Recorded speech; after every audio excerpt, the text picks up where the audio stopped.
Alexander was a real estate agent specializing in short-term rentals. One day, a man named Sergey called asking to rent an apartment for 3 days. He didn't ask many questions and immediately sent the deposit. On the day of check-in, Sergey never showed up. The keys were left in a lockbox, but a few hours later, neighbors started complaining about loud noises and strange sounds coming from the apartment.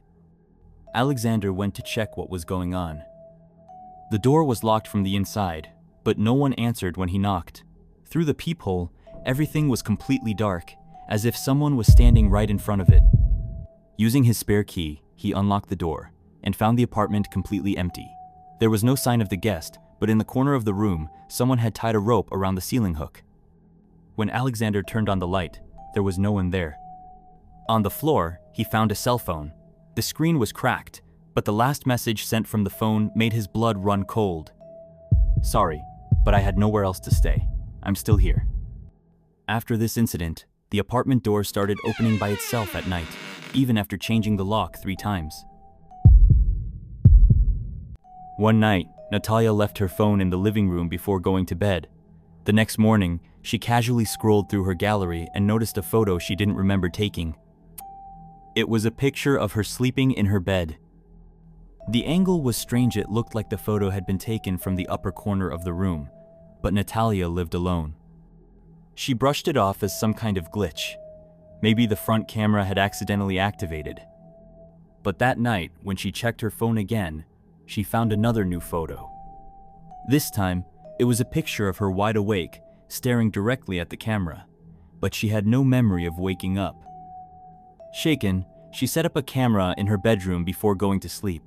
The next morning, she reviewed the footage. At 3 a.m., the bedroom door slowly creaked open. A shadowy figure entered the room, walked up to her bed, and stood motionless for nearly a minute. Then, just before the recording cut off, the figure turned to face the camera directly. She moved out that same day. Oleg was a taxi driver, working late-night shifts. One evening, he got a request for a short trip to the outskirts of town. When he arrived at the pickup location, a man in a long coat was standing by the side of the road. He silently got into the back seat, gave an address, and didn't say another word. Oleg didn't like quiet passengers, but the trip wouldn't take long. For most of the ride, the man sat eerily still. As they neared the destination, the passenger suddenly spoke in a low voice. "Have you ever wondered what it feels like to die?" Oleg stiffened. He glanced at the rearview mirror, and his blood froze. The man was sitting there with his head tilted forward, but in the mirror, he wasn't there. Oleg slammed on the brakes. Spun around. The back seat was empty.